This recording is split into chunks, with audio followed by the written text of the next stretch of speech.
सध्या महाराष्ट्रात एकाच विषयाची चर्चा आहे, ती म्हणजे अशोक खरात उर्फ भोंदूबाबा. या भोंदूबाबाने अनेक कारनामे जे केलेले आहे ते आता समोर यायला लागलेले आहे. अनेक कारनामे त्याचे समोर येत आहे. कशा पद्धतीने त्याने लोकांना लुबाडलेलं आहे, कोणाची फसवणूक केलेली आहे, कोणावरती अत्याचार केलेला आहे, कोणावरती अन्याय केलेला आहे, या सगळ्या गोष्टी आता हळूहळू जे आहे तर समोर येताना दिसत आहे.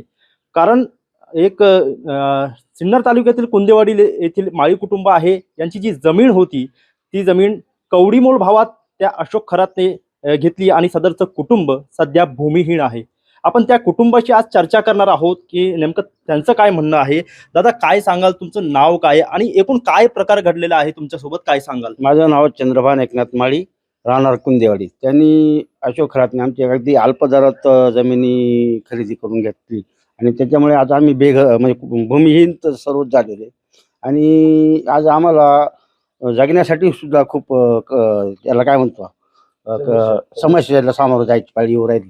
तर ती सरकारने लक्ष घालून आमची जमीन आम्हाला ताबडतोब परत करावी हीच आपली सरकारकडे मागणी आहे. एकूण किती तुमचं क्षेत्र होतं आणि कधीची घटना आहे? कोणत्या साली तुम्ही ती जमीन त्यांनी घेतलेली आहे? जरूर जमीन आम्ही 1997 साली घेतली होती. 8 वर्ष शेती केली, परंतु शेतीमध्ये पाहिजे असं उत्पन्न न मिळाल्यामुळे ती साधारणतः आम्ही व्हाईट कॅशनी 15 लाखाला म्हणजे 16 लाखाला घेतली होती. आणि 2004 मध्ये आम्ही त्यांना दिली. तर त्यांनी अगदी नॉमिनल 4.25 लाख रुपयालाच आम्हाला दिले आणि बाकीचे काही थोडंसं कर्ज भरलं आणि उरलेली रक्कम दिलेलीच नाही त्यांनी. असं किती मध्ये सौदा ठरला होता काय? सध्या तसा 17.5 ठरला होता आमचा, म्हणजे 18 लाखापर्यंत असं. मग त्यांनी आज सरकारला बी फसवलं की अगदी 4.25 लाखाची ड्युटी भरली, स्टॅम्प ड्युटी भरली आणि आम्हाला थोडीशी नॉर्मल कर्जासाठी दिले, बाकीचे दिलेच नाही असं. आणि 16.5 एकर क्षेत्र होतं सगळं असं. आता काय सांगाल? आता तुमची जी जमीन होती त्या अशोक खरात यांनी घेतली तुमच्याकडनं, आता तिथं काय काय आहे, काय सांगाल तुम्ही?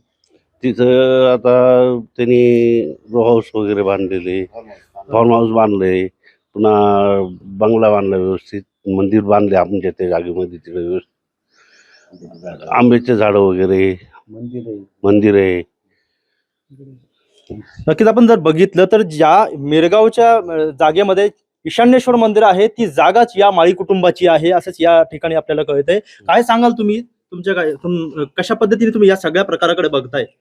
निश्चितच आम्ही ज्या श्रद्धेने, ज्या अपेक्षेपोटी त्या माणसाच्या सहवासात गेलो तर त्यांनी आम्हाला अतिशय चांगल्या किमतीत ती जागा विकून द्यावी, परंतु त्यांनी न देता उलट त्यांनी ती रात्र अपरात्र येऊन तिथं प्रे करून आणि ती जागा आम्हाला विकण्यास भाड पाडलं.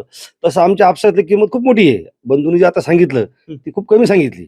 आमच्या आपसाचा जो व्यवहार झालेला आहे तो खूप कमी आहे, परंतु तो बँकेचे हप्ते कर्ज भरून आणि बाकी शासनाला अगदी त्यांनी अल्प किंमत दाखवून आणि तो व्यवहार तो कसा तरी गोटमेट करून तो फायनल केला आहे. मग आमच्या आपसातली किंमत ही मोठी का आधी आम्ही नंतर पोलीस स्टेशनला आम्ही सांगणार आहे त्या गोष्टी संदर्भामध्ये. शिवरामजी, आपण जर बघितलं तर इतकी मोठी जागा, तुमचं इतकं मोठं क्षेत्र होतं मिरगाव मध्ये, पण तुम्ही तिथपर्यंत कसे पोहोचले ते अशोक खरात पर्यंत, आणि नंतर कसं तुमचं ठरलं? पहिली भेट कुठं झाली? या सगळ्या गोष्टी सांगा जरा. नक्की. आम्ही ना तेव्हा आम्हाला कळलं की ती साहेब पण खरेदी विक्रीमध्ये या गोष्टी लक्ष टाकताय. त्याला आम्हाला जी माहिती प्राप्त होती का साहेबांचं बऱ्यापैकी बिल्डर लोक म्हणा, सरकारी अधिकारी म्हणा, किंवा जे काही मोठमोठे लोक आहे ज्यांची फायनान्शियल बाजू खूप स्ट्रॉंग आहे, अशा लोकांनी साहेबांचं खूप उठणं बसणं चांगलं आहे. मग आमचा अपेक्षा एक होती की हा माणूस आपल्या भागातला आहे, आपल्याला चांगल्या एखाद्या व्यक्तीला भेट देऊन, कारण त्यामुळे लोक पण बागायतीचे क्षेत्र बघायचेच. आमचं टोटल बागायती क्षेत्र होतं ते 16.5 एकर. आम्हाला अपेक्षा होती हा माणूस आपल्याला चांगल्या पद्धतीनं आपल्या भागात असल्यामुळे आपल्या चांगल्या रकमेला लोक जमीन विकून देईल, जेणेकरून आपलं आर्थिक उन्नती होऊन आपण या रोजच्या वनवणीतून बाहेर पडू. परंतु त्याच्या सगळं विपरीत घडलं. त्यांनीच त्याच्यावर आमची उतारे बघितले, उतारावरती प्रे केलं, कारण आमची उतारे काय काय आमचं कुठल्या संस्थेचं किंवा कुठल्या संस्थेचं कर्ज ही त्यांना माहीत असल्यामुळे त्यांनी आम्हाला त्या कोंडीत पकडलं. आणि दरम्यानच्या काळामध्ये माझ्या मुलीची अपघात झाला, माझी मुलगी एक्सपायर झाली. मग आम्ही सर्व फॅमिली त्या डिस्टर्बमध्ये असल्यामुळे मग आम्हाला दिवाळी झालेला व्यवहार त्यांनी 6 महिने त्याचा फायदा घेतला. 6 महिने आम्हाला बँकेचं व्याज आम्हाला चुकतं करावं लागलं. 6 महिन्यानंतर त्यांनी आम्हाला जी काय रक्कम दिली ती तुटपुंजी दिली, ती 6 महिन्याने दिली व्यवहार करू सुद्धा. आणि आता इतक्या कमी किमतीत व्यवहार होत असताना तुम्हाला त्यावेळेस असं निदर्शनास आलं नाही का की एवढं कमी किमतीत आपली जमीन ते विकत घेत आहे? काय कशा पद्धतीने हे सगळं केलं, काय सांगा? कसं होतं की त्यावेळेस आमची मुलगी वारल्यामुळं आणि आम्ही मुळातच तुम्हाला आमचे स्वभाव इतकं पहिल्यापासून आम्ही एवढं या गोष्टी बरं आमचे इतकं त्याला आम्हाला शिक्षण होऊन आम्ही व्यावहारिक दृष्टिकोन आम्ही बाहेर पडलो होतो. आम्हाला एवढं नॉलेज एक्सपिरियन्स काहीच नव्हता, बोलता येत नव्हतं कशाला, आणि त्या टायमाला मीडिया बी एवढी नव्हती. आमची बाजू उचलायला किंवा मांडायला कोणाबद्दल जायचं. त्या टायमामध्ये जी व्यवस्था होती, व्यवस्था म्हणा किंवा जी काही जुने जाणकार करत, तर ती लोकांकडे जाण्याचा अर्थ काय नव्हता, कारण त्यांच्यापर्यंत त्याची हात होती, ओळख होती. मग आमची बाजू भुरळ वगैरे पडली काही? असंच म्हणावं लागेल ना, कारण मी जेव्हा बघितलं ना, ते काळी जादूचा प्रकार म्हणतो त्या प्रकारचाच झाला आणि त्यातूनच हा सगळा व्यवहार अशी गोटमट झाला. काय काळी जादू म्हणताय तुम्ही? कशा पद्धतीने काळी जादू वगैरे केली? काय तुमच्या कारण निदर्शनास काय आलं? दर्शन झालं का ते आम्ही आमची जाऊ तिथं आम्ही संध्याकाळी दिवस आम्ही कष्ट करून झोपी जायचो, निवांत गाड झोपी. ते रात्रीचे येऊन त्या जागेवर प्रे करायचे. पण ते कशासाठी करायचे हे आता आम्हाला आता त्या गोष्टी लक्षात आल्या. आम्हाला बाहेर लोक सांगायचे की असं असं घटना होत होती, पण आम्ही म्हटलो ठीक आहे, आता एवढ्या मोठ्या माणसं आपण असे घाणेरडे आलो कसे काय करायचे. पण आज त्या व्यक्तीचं जेव्हा दुसरं स्वरूप समोर आलं की ही जमीन त्यांनी निश्चितच आमच्याकडून एका प्रेद्वारेच मिळवलेली आहे आणि आमच्या पूर्ण स्वभावाचा आणि परिस्थितीचा पुरेपूर फायदा आमची आर्थिक कोंडी करून त्यांनी आम्हाला त्या गोष्टीतून आम्हाला विड्रॉल केलं आहे. आता तुम्ही म्हणताय की 2004 साली हे सगळं तुमचा व्यवहार झालं, जवळपास 20-22 वर्ष या गोष्टीला झालेलं आहे. परंतु तुम्ही आता कॅप्टन खरात जे आहे अशोक खरात हे अटक झाल्यानंतर तुम्ही हे सगळ्या गोष्टी सांगताय, नेमकं इतका विलंब तुम्हाला या सगळ्या गोष्टी समोर आणण्यामध्ये का झालं? हेच तुम्हाला मी सांगितलं ना की त्या काळामध्ये तत्कालीन काळामध्ये की एकता ज्यांनी त्यांच्या त्या प्रेमुळे आमच्यामध्ये एखाद्या बाबत राहिलं नाही. आम्ही 4 भाऊ 4 ठिकाणी झालो, विभक्त झालो. आमचे विचार एक पटाना एकमेकाचे आणि मग वैचारिक लेवल, कारण हा विषय सामुदायिक असल्यामुळे एक कोण उचलणार. आमच्यातच त्यांनी एका शिवलं नाही, विभन्न झाले, मतभिन्नता झाली त्यांच्या त्या प्रेमुळे. आणि आर्थिक बाजू त्यांची आमची एवढी कमकुवत झाली. आम्हाला वाटलं आता आपल्या माणसाचा सहभाग झाला, आमचं काहीतरी उन्नती होईल, नंतर आम्हाला मार्गदर्शन लाभेल. पण नंतर त्यांनी आमच्याकडे दुर्लक्ष केलं. तुम्ही कोण आम्ही कोण. आणि तुम्ही जे म्हणता का 22 वर्ष लागली, अगदी बरोबर आहे. कारण त्यावेळेस आम्ही जर आवाज उठवला असता ते त्यांच्या सोबत असलेलं त्यांचं जे वलय होतं, मंत्री संत्री आमदार खासदार किंवा त्यांचे नातेवाईक बऱ्याच ठिकाणी होते.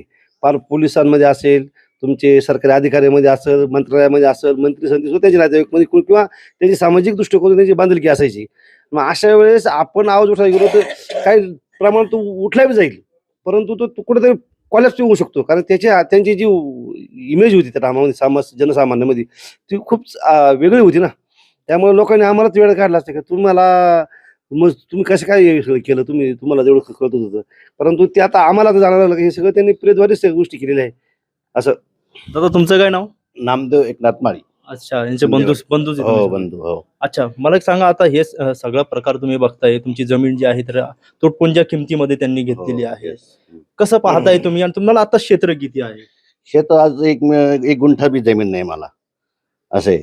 आणि त्यांनी जे बी आहे ना तर त्याने ते तुटपुंज्या किमतीने तर घेतलेले आमच्याकडून.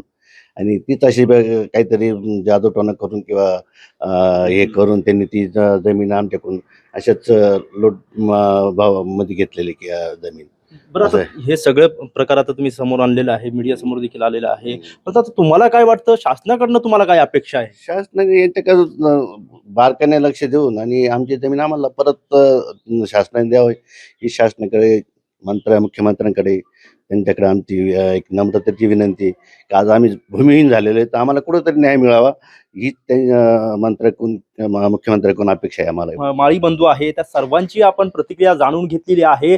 सिन्नर तालुक्यातील मिरगाव ज्या ठिकाणी आता सध्या ईशान्येश्वर मंदिर आहे आणि त्याच भोंदू बाबा अशोक खरातचा फार्म हाऊस, आलिशान फार्म हाऊस त्या ठिकाणी उभं राहिलेलं आहे. ते याच माळी कुटुंबाची जमीन असल्याची या सगळ्या गोष्टींवरून आपल्या निदर्शनास येतो आहे. आणि खऱ्या अर्थाने जर बघितलं तर गेल्या 22 वर्षांपूर्वी अतिशय तुटपुंज्या किमतीत यांना जे आहे तर एक वेगळ्या प्रकारचे विधी करून त्यांनी ती जमीन जी आहे तर आमच्याकडनं जे आहे तर खरेदी केली, असं देखील आरोप जे आहे तर माळी कुटुंबाच्या वतीने करण्यात येतो आहे. आणि आम्ही तेव्हा मुद्दा उचलला असता तर जे शासकीय वजन वापरून, राजकीय वजन वापरून त्याने आमच्यावरती दबाव टाकला असता असं त्यांनी यावेळी सांगितलेले आहे. परंतु आज अशोक खरात जे आहे तर गजाआड झाल्यानंतर त्याचे जे अनेक कारनामे जे आहेत तर आता समोर येत आहे. आणि अशाच पद्धतीने आता माळी कुटुंबाने देखील एक जे जमिनीचा व्यवहार त्यांचा झालेला आहे ते समोर आणलेला आहे. त्यामुळे आता संपूर्ण प्रकारावर आता शासन यावरती पुढील काय कारवाई करणार, किंबहुना या संपूर्ण प्रकारानंतर या ठिकाणी देखील माळी कुटुंबाच्या वतीने अशोक खरात याच्या विरुद्ध जे आहे तर तक्रार दिली जाणार का आणि त्याच्यावरती गुन्हा दाखल होऊन कारवाई होणार का,